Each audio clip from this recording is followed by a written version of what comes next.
Hello everyone, I am CA Bridges Thakur, and in our efforts to explain the things in the most simplified manner, today is another video on the topic of amendments from October 2020 to January 2021 which are made in GST.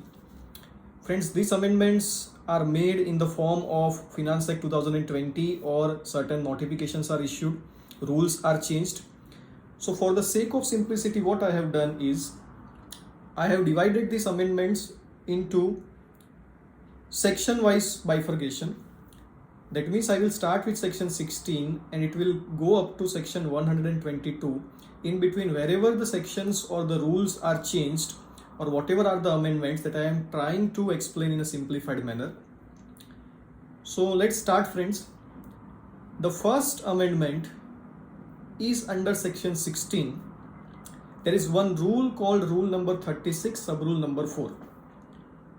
Now by listening only 36 sub rule 4, everyone remembers that this is the most debatable rule from the beginning.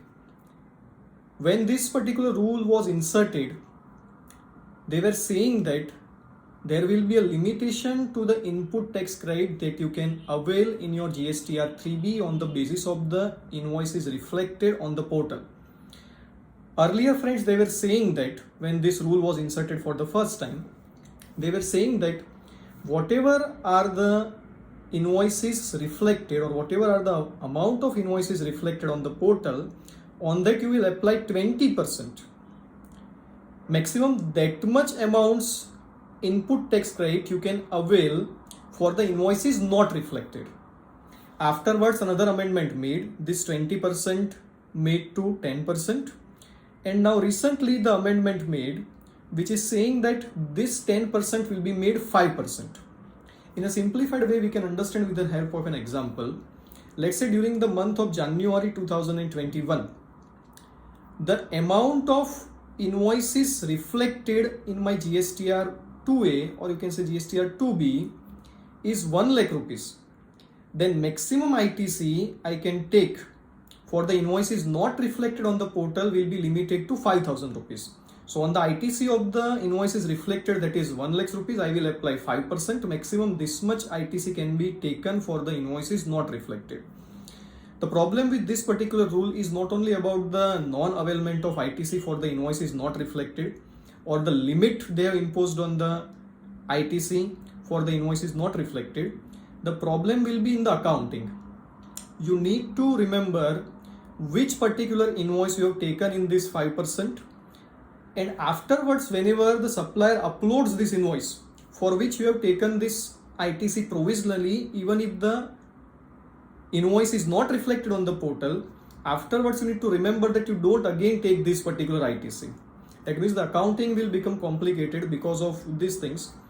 So as the percentage is very small, 5% of the invoices ITC which is taken, it is the maximum limit for which you can take the ITC for the invoices not reflected. I will suggest that now onwards what you can do is do not take the ITC of the things which are not reflected in your GSTR 2A or GSTR 2B. What you can simply do is whatever is the amount of ITC reflected, only that much amount ITC you take, so that the accounting will be easier in comparison to whatever we are doing under rule number 36 sub rule 4. Yes, of course there is a debate about the eligibility of the ITC if the invoices are not reflected on the portal, because the eligibility of the ITC comes from section 16 subsection 2. However, as we are only understanding the amendments, we are not going into the legal aspects of these things. The simplest thing here will be to take ITC of the only invoices which are reflected in your GSTR 2A or GSTR 2B. The bottom line here, in short, the amendment whatever is made is like this: 1 lakh rupees ITC reflected for the month, maximum 5,000 rupees ITC you can take for the invoices not reflected. So 5% of the amount of invoices reflected, that much amounts ITC you can take. This is what the amendment is. Earlier 20%, then reduced to 10%, then now reduced to 5%.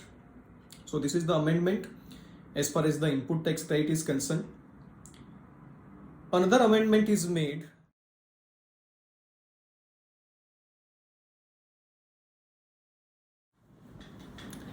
Another amendment is made in section 25. Friends, section 25 is a section for registration process. So whenever we are applying for a new registration, what are the process we need to follow?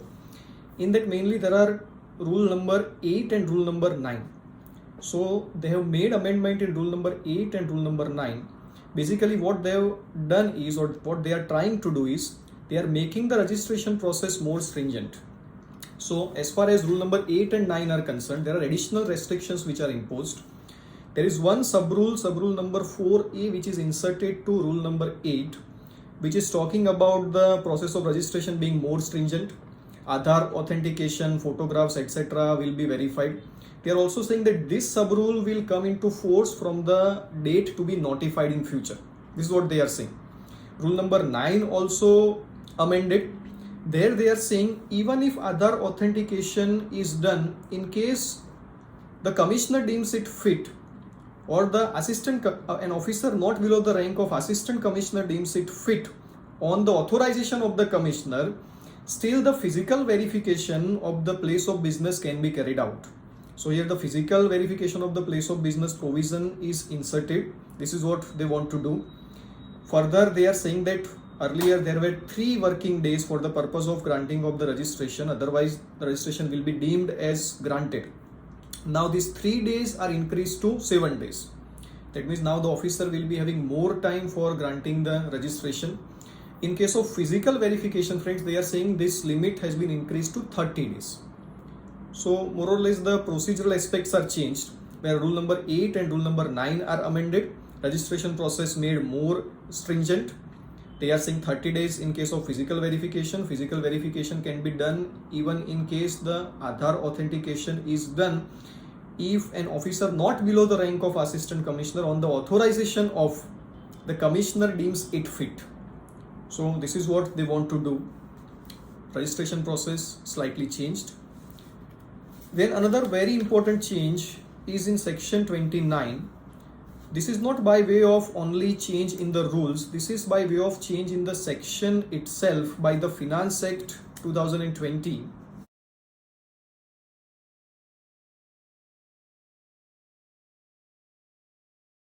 There is one section called section 119 by which they have changed section 29. Now actually this is a welcome change. See, this section 29 is about cancellation of the registration. Now cancellation and suspension of the registration both are covered under section 29.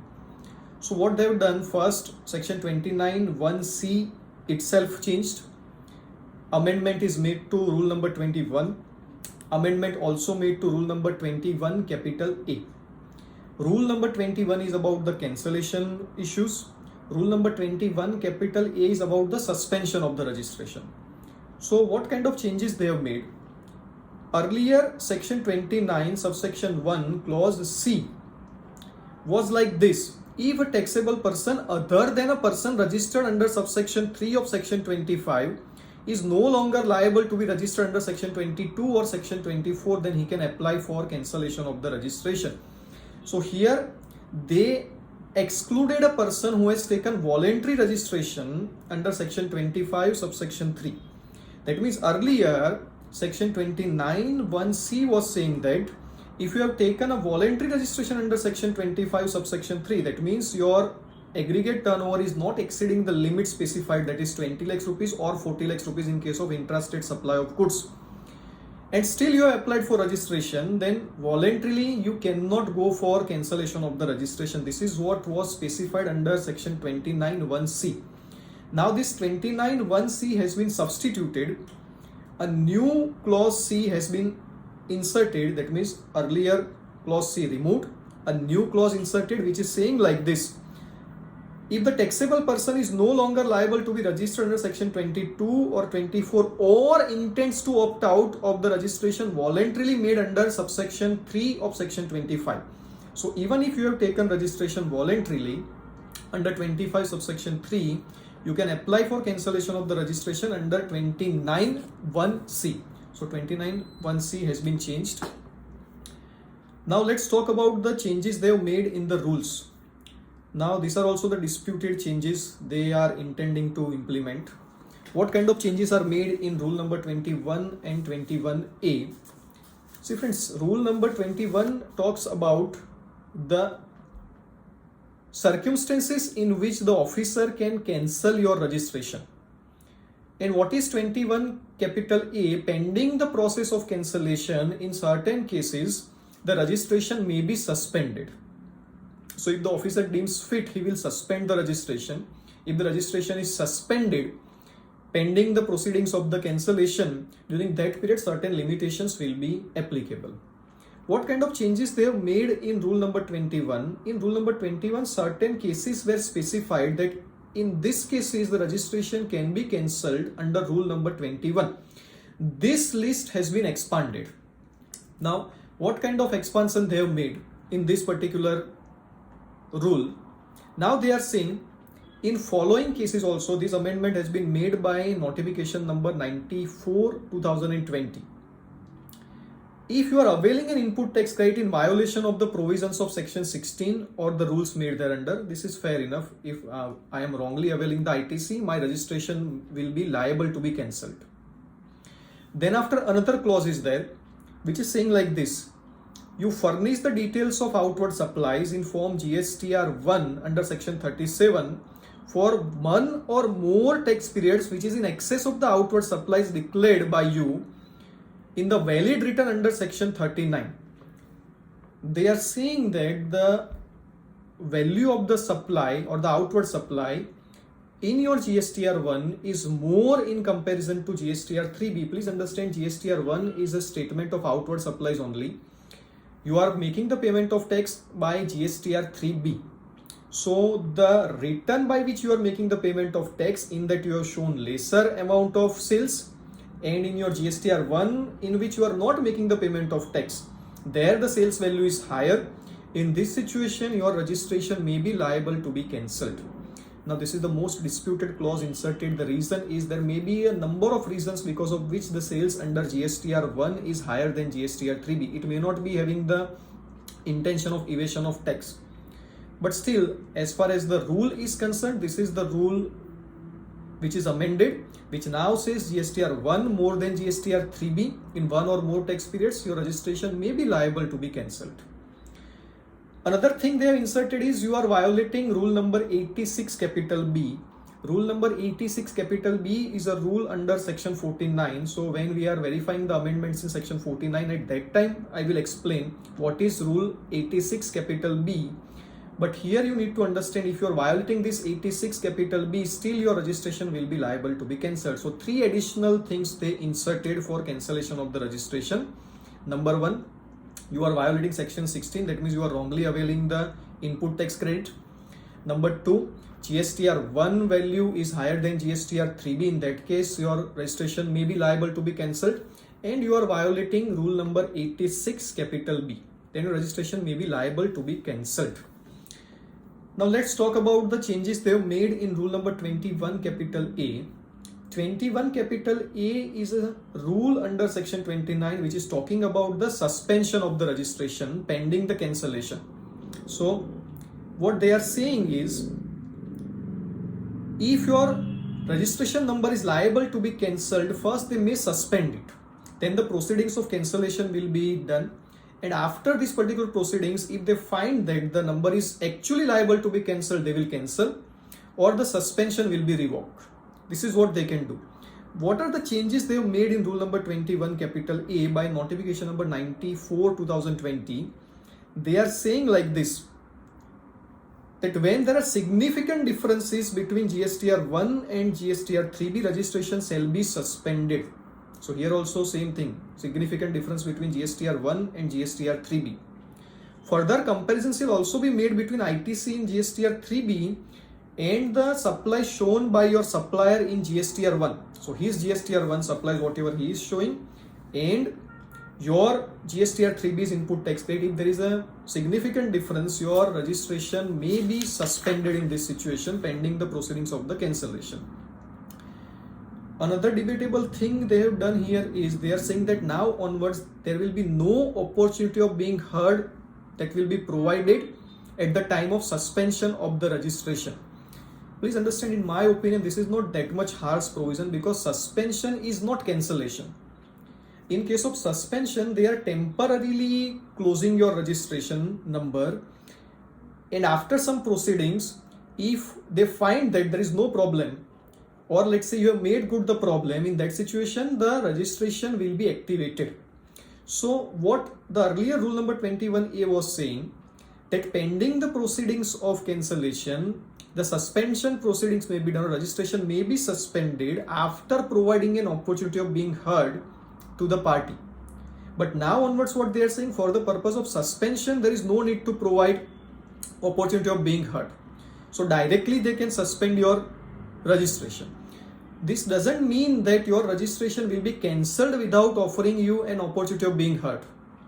It may be suspended without giving an opportunity of being heard, but cancellation cannot be done without giving you an opportunity of being heard. This is what my interpretation of this amendment is. Another thing, friends, they are saying is that if your number is suspended, you cannot be granted refund under section 54. So refund will not be granted if your number is suspended. And another thing is there, you cannot generate e-way bill also under rule number 138 capital E if your number is suspended. So if the number is suspended, there are many issues. First thing, they are saying that the number can be suspended without giving you an opportunity of being heard, not about the cancellation but about the suspension. If the number is suspended, you cannot be given refund under section 54. You cannot generate e-way bill. This is what the changes they have made in section 29 and rules under section 29. That means rule number 21 and rule number 21 capital E. Let's go to next section. The next section is section 30. Section 30 is about revocation of cancellation of registration. Suppose your number is cancelled by the officer or suo motu, etc., whatever kind of things are there. The number is cancelled under section 29, and within 30 days from the date of order of this cancellation, you are applying for revocation of the cancellation. Suppose you have not filed the returns and now you are filing the returns, and then after you are applying for the revocation. So a detailed revocation procedure has been prescribed under section 30. In that situation, the cancellation will be, or maybe we can say, revoked by the officer. What are the amendments they have made in this particular section by the Finance Act itself? Finance Act 2020, section 120 is making change in section 30 of the GST Act. What they are saying, this time period of 30 days for making application for revocation of the cancellation on sufficient cause being shown or for the reason to be recorded in writing be extended by additional commissioner or joint commissioner for a period not exceeding 30 days. So additional commissioner or joint commissioner can extend this period for 30 days, and by the commissioner for a further period not exceeding 30 days beyond the period specified above. That means first you can apply within 30 days. Not applied, then the additional commissioner or joint commissioner is having power to extend this period to 30 days, and the commissioner is having power to extend this period beyond another 30 days. So that means 30 plus 30 plus 30, this kind of time limit has been prescribed for making application for revocation of the cancellation. This is what we need to understand, friends. So we have understood 16, we have understood 25, we have understood 29, we have understood 30. Now we are going to section 31. 31 is about the invoicing, etc. Here there are many changes they have made. Let's understand these things one by one. First, the important thing is, for a small duration of February 2020 to August 2020, one relaxation given under rule number 138 capital E. This is about the e-way bill. In case of e-way bill, friends, they were saying that if you have not filed your returns for a consecutive period of 2 months, returns, then after they amended it, if you have not filed even GSTR 1 for a consecutive period of 2 months, then you cannot generate e-way bill. This stringent provision has been relaxed for a period from February 2020 to August 2020. That means even if during this particular period for a consecutive period of 2 months you have not filed the return, still you can generate the e-way bill. This was the period of the COVID-19. So that's why this relaxation has been given only from February 2020 to August 2020, right? Now friends, there are another amendments also made to rule number 138, sub rule number 10. Now this is about the validity of the e-way bill. Whenever you are generating an e-way bill, it will be valid for a certain period of time. What is the validity period for the e-way bill, friends? Earlier they were saying that e-way bill shall be valid for a period of 24 hours in case the distance is up to 100 kilometers. So what they are saying, it will be valid for 1 day, we can say, if the distance is up to 100 kilometers. Now they are saying it will be valid for 1 day up to a distance of 200 kilometers. So distance doubled, that means the validity is reduced. So if the distance from the dispatch point to the destination point is, let's say, up to 200 kilometers, then the e-way bill in this situation shall be valid up to 1 day. Earlier the distance of 100 kilometers validity was 1 day. Now the distance up to 200 kilometers validity is 1 day. So this is also a small problematic change they made.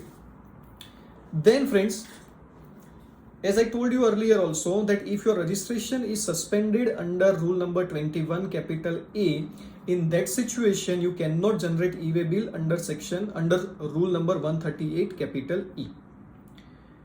Now from 1st of April 2021, they are also going to make a major change in the mentioning of the HSN code in the invoice. Now whatever present relaxation is there, that up to 1.5 crore rupees aggregate turnover, you are not required to mention the HSN code, etc. That benefit will not be available from 1st of April 2021. They have made a change under rule number 46 and 48. What kind of changes they have made here? They are saying that if your aggregate turnover in the preceding financial year does not exceed, or let's say if a person's aggregate turnover in a financial year is not exceeding 5 crore rupees, in that situation he is required to mention 4-digit HSN code in the invoice. And if the turnover is exceeding 5 crore rupees in a financial year, then he is required to mention 6-digit HSN code compulsorily in the invoice. This is what they are saying. But let's say if your turnover is up to 5 crore rupees and you are issuing the invoice to an unregistered person, that means it is a B2C invoice. In that situation, there is a relaxation by way of they are saying that you are not required to mention the HSN. That means two parts. Aggregate turnover up to 5 crore rupees. You are supplying to unregistered person, don't mention HSN. You are supplying to a registered person, mention 4-digit HSN code. Your turnover exceeding 5 crore rupees, you are required to mention 6-digit HSN code compulsorily. They also said that the government on the recommendation of GST Council is having power to notify the class of goods or class of persons for which certain digits of HSN code mentioning may be made compulsory. And by exercising these powers, they have issued notification number 90/2020, where list of goods are mentioned where you are compulsorily required to mention 8-digit HSN code. So this list is given under notification number 90/2020. So these are the changes they have made in in section 31(1). Now 31(2) also they have amended. What kind of amendment they have made from in 31(2)? See, 31(1) was about the invoicing in case of supply of goods. 31(2) is invoicing in case of supply of services. Here, the amendment they have made is to make both these supplies parallel. That means the supply of goods or supply of services, whatever you are doing in both the situations, the things should be made parallel. This is the intention of making an amendment in 31(2). What they have done, a proviso to section 31 subsection 2 has been substituted. Now this proviso is saying like this, that government may on the recommendation of GST Council by notification specify the categories of services or supplies in respect of which a tax invoice shall be issued within such time and in such manner as may be prescribed. Now the same thing was there in the proviso to section 31 subsection 1. This is for supply of goods. It was not there for services. So to make it parallel, they have inserted this thing for the services also, that the government may, on the recommendation of GST Council, can specify the categories of the services or supplies in respect of which tax invoice shall be issued within such time and such manner as may be prescribed. So these powers were there for goods. These powers were not there for services. So what they have done is they have taken these particular powers for services also. So this is the change they have made in 31(2). Let's go ahead, friends, and now we understand section 37 and section 39. As you are aware, section 37 and 39 is about returns. 37 is about the details of outward supplies and 39 is about filing of returns. You are aware that there are major changes made in this particular return scheme. First thing, if there is a nil GSTR1 or nil GSTR3B or nil CMP08, GSTR1 is a statement of outward supplies, GSTR3B is your summary return, CMP08 is a return for a person who is covered under composition scheme. If these returns are nil returns, then in that situation the returns can be filed by an SMS service. An OTP will be sent to a registered mobile number. On the basis of this OTP, a nil return can be filed. So this change they made. Then friends, from 1st of January 2021, a new return filing scheme is implemented. In brief, it is called quarterly return monthly payment scheme. We have already uploaded a detailed video on this new scheme. So you can just go there and check out the new return filing scheme. So we are not discussing this thing in detail in this video because it is a long process and I have explained the things already in detail there. Then friends, what they are saying, if a person who is filing monthly returns has not filed GSTR3B for consecutive period of 2 months, then he will not be allowed to file GSTR1. So what they are saying, if you are covered under a monthly return and for a consecutive period of 2 months you have not filed GSTR3B, then you will not be allowed to file GSTR1. This is because the tax is paid through GSTR3B. GSTR1 is only a statement of outward supplies. You are only showing government how much is your outward supplies and you are not paying tax. What is the purpose of that thing? By GSTR1 filing, you are showing the ITC to the recipient. But here in GSTR3B, you are not paying the tax. So government is saying that this will not be allowed now onwards. If you are not filing the return for a consecutive period of 2 months, that means if you are not filing 3B for a consecutive period of 2 months, you will not be allowed to file GSTR1 also. This is what government has said. In case you are filing a quarterly return, because in the new return filing scheme, the quarterly return filing is also applicable for a person whose aggregate turnover does not exceed 5 crore rupees in the preceding financial year. So if you are in a quarterly filing scheme, in that situation, you have not filed GSTR3B for the last tax period, then you will not be allowed to file GSTR1. So monthly scheme, 2 consecutive periods you have not filed 3B, you cannot file GSTR1. If in the quarterly scheme for the last tax period you have not filed GSTR3B, GSTR1 will not be allowed to be filed in this situation. Okay. So these are the changes they have made for the returns for 37 and 39. Another section is there for annual return, which is section 44 subsection 1. Under that there is rule number 80 sub rule number 1, which has been amended by notification number 77 2020 on 15th of October 2020. A parallel change has also been made to section 44 subsection 2 rule number 80 sub rule number 3 by notification number 79 2020 dated 15th of October 2020. I will explain this particular change. What they are saying is, they were saying like this: if the aggregate turnover in the financial year does not exceed 2 crore rupees, then you are not required to file your annual return under section 44 subsection 1, that is form GSTR 9. So GSTR 9, which is a form for annual return, that you are not required to file if your aggregate turnover does not exceed 2 crore rupees. This is the facility they gave in the year 2017-18 and 18-19. This facility has been extended for the year 2019-20 also. That means in the year 19-20 also, if your aggregate turnover is not exceeding 2 crore rupees, you are not required to file GSTR 9 annual return. Voluntarily, of course, you can file GSTR 9. Another change is made, a parallel change in rule number 80 sub rule number 3, which is saying that if your aggregate turnover exceeds 2 crore rupees, you are required to get your books of accounts audited by a chartered accountant and cost accountant, and a statement in the form GSTR 9C is required to be filed with GSTR 9. A proviso inserted earlier also to this, that for the year 17-18 and 18-19, this 2 crore limit has been increased to 5 crore rupees. Now the same relaxation is given for the year 2019-20 also. That means in the year 19-20 also, if your aggregate turnover is not exceeding 5 crore rupees, in that situation, you are not required to get your books of accounts audited by a chartered accountant under section 35 subsection 5, and you are not required to file GSTR 9C.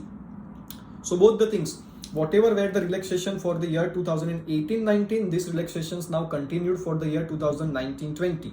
In a simple terms, for the year 2019-20, if your aggregate turnover does not exceed 2 crore rupees, you are not supposed to file annual return under GSTR 9. And if your turnover does not exceed 5 crore rupees, you are not required to get your books of accounts audited by a chartered accountant, and you are not required to file GSTR 9C. So up to 2 crore rupees, don't file 9, don't file GSTR 9C. More than 2 crore rupees, up to 5 crore rupees, file GSTR 9, don't file GSTR 9C. More than 5 crore rupees, file GSTR 9 as well as 9C. This is what a simple change is. Then friends, as I kept this particular thing pending, 86B, rule number 86B under section 49. So let's talk about the changes they have made in rule number, or a new rule inserted in section 49, which is called rule number 86 capital B. If you remember, I told you that if you are violating rule number 86 capital B, then your registration will be liable to be cancelled under rule number 21. Now what is rule number 86 capital B? This is a new rule inserted with effect from 1st of January 2021. There is a lot of complaints about this particular rule, that this will be problematic rule. I don't think that this will be that much problematic rule, friends. This rule has been inserted for the purpose of curbing the tax evasion, fake invoicing, etc. This kind of problems they want to curb. There have been lot of such cases recently which are caught. Many people are arrested also. To curb this kind of practices, they have inserted this rule, rule number 86 capital B. What this rule number 86 capital B is saying, if in a specified month, in any month, your taxable value of the supplies are exceeding 50 lakhs rupees, then you must discharge at least 1% of your total liability by using the cash ledger. That means for the purpose of making the payment of the total liability, maximum 99% of the liability you can pay through cash ledger. At least 1% you should leave for the payment by way of cash ledger. So credit ledger payment, whatever is there, that credit ledger payment is restricted to 99%. Let's understand this thing with the help of one example here. Let's say Mr. X is there, who is having 68 lakhs rupees outward supply for the month of March 2021. Assume that 18% is the rate of tax on that. So how much is his total liability? 68 multiply with 18%, 12,24,000. He is having total 15 lakhs rupees input tax credit lying in his electronic credit ledger. He cannot utilize this 15 lakhs rupees fully for the purpose of making the payment of this 12,24,000 rupees. At least 12,240, that is 1% of 12,24,000 he is required to pay in cash. Balance amount only he can pay through the credit ledger. This is what this particular change is saying. Remember one important thing, friends, this rule number 86 capital B is having certain exceptions also. What kind of exceptions are there to whom it is not applicable? Then they are saying, if a person or the proprietor or the karta or the managing director or any of its two partners, whole-time director, members of managing committee or board of trustees, as the case may be, have paid more than 1 lakh rupees as income tax under the Income Tax Act in each of the 2 financial years for which the time limit for return under section 139(1) under Income Tax Act has expired. That means for the last 2 financial years you have paid more than 1 lakh rupees as income tax. Then they are saying this 86 capital B will not be applicable to you. Second thing they are saying, the registered person has received a refund amount of more than 1 lakh rupees in the preceding financial year on account of unutilized input tax credit under clause 1 of first proviso to subsection 3 of section 54. This is 54(3)(1). There they are saying if you are exporting and the ITC is unutilized, and for that purpose how much more than 1 lakh rupees refund you have got, in that situation also 86 capital B is not applicable to you. The registered person has received a refund amount of more than 1 lakh rupees in the preceding financial year on account of unutilized input tax credit under clause 2 of the first proviso to subsection 3 of section 54. So here also if the refund is more than 1 lakh rupees, 86 capital B is not applicable. The registered person has discharged liability towards output tax through electronic cash ledger for a month which is in excess of 1% of total output liability applied cumulatively up to the said month in the current financial year. So up to the current month cumulatively you have discharged your liability which is more than 1% through cash ledger. In that situation also for the present month this 86 capital B is not applicable to you. And a person is a government department, public sector undertaking, local authority or a statutory body, to them also 86 capital B is not applicable. And there is one residual clause also, that the commissioner or an officer authorized by him in this behalf may remove the restriction under 86B after such verification and safeguards as necessary. So whatever things I have said friends here, that more than 1 lakh rupees income tax paid or more than 1 lakh rupees refund has been claimed, cumulatively more than 1% liability of discharge through cash ledger, then you are considered as a genuine taxpayer. And if you are considered as a genuine taxpayer, then this 86 capital B will not be imposed on you. So I don't think that many of the people will fall under this 86 capital B, because the first major restriction is your taxable supply is exceeding 50 lakhs rupees. So many of the small taxpayers will be out of the net of 86 capital B. Now if my monthly taxable turnover is more than 50 lakhs rupees, normally I may be paying more than 1 lakh rupees as income tax. So here also I will be out of rule number 86 capital B. So I don't think that this is a very major kind of thing that we cannot implement rule number 86 capital B. Many of the people or the majority of the people will be out of 86 capital B because of the relaxations provided in the rule itself. This is what I am saying. So after section 14(9), friends, let's go to section 51. As you are aware, section 51 is about the TDS. Mainly this TDS is required to be deducted by the government undertakings, government departments, etc. if the contract value is more than 2.5 lakhs rupees, etc. These are the things provided in section 51. Now through the Finance Act, this TDS provision of section 51 has been amended. What kind of amendments they are saying, friends? Subsection 3 has been substituted and subsection 4 of section 51 is removed. What kind of things they are saying? Now you will understand why this subsection 3 has been amended. Pre-amended subsection 3 of section 51 is like this. The deductor shall furnish to the deductee a certificate mentioning therein the contract value, rate of deduction, amount deducted, amount paid to government, and such other particulars in such manner as may be prescribed. So there is a delegated legislation that as the things will be prescribed.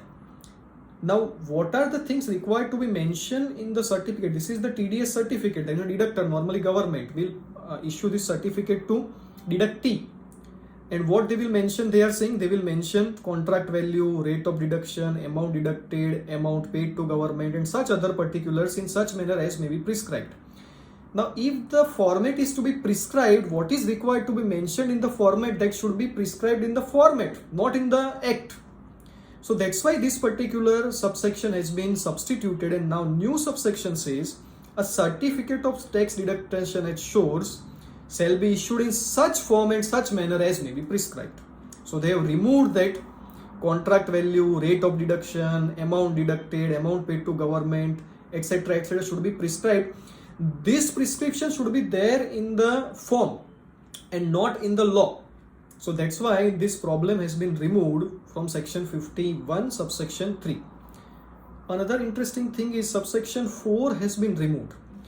What was subsection 4? Subsection 4 was, they were saying that if within the time limit you are not issuing the TDS deduction certificate, then there was a penalty which is, or the late fees which is required to be paid, which was 100 rupees per day under CGST, so another 100 rupees per day in SGST, so total 200 rupees per day late fees, up to total 10,000 rupees.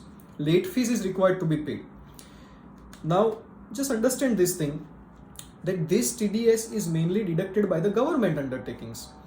And if the government undertakings are issuing the certificates late, then the late fees is imposed on the government undertaking up to maximum how much? 10,000 rupees. So mainly these late fees are payable by the government undertakings, and normally they were issuing the certificates late. So to remove difficulty to them, they have amended this particular section, or rather we can say they have removed this subsection 4, and now onwards this late fees is not required to be paid by the deductor, because this subsection is removed from the act. From section 51, now we are going to section 74. 74 is about determination of the amount of tax and show cause notice, etc. When you are not making the payment of tax to government, a show cause notice can come under section 74. Under section 74, friends, there is rule number 142. In rule number 142, there is one rule called rule number 142 1A. This was a rule which was inserted, friends, and this was a very welcome change they made earlier. Rule number 142 1A was saying that before issuance of the show cause notice, a statement will be given by the officer to the assessee, or to the taxpayer rather we can say, in which they will mention the amount of tax payable, interest, etc. And the taxpayer will respond to this particular statement under rule number 142 1A, that whether he is agreeing to this amount or not. If he is agreeing to this particular amount and if he is making the payment, then the show cause notice will not be issued. Now this provision we need to understand with section 74.5, 74.6 and 74.7, which is saying that before issuance of the show cause notice, if you are making the payment, then the maximum amount of penalty will be restricted to 15%. So maximum amount of penalty will be restricted to 15% in that situation.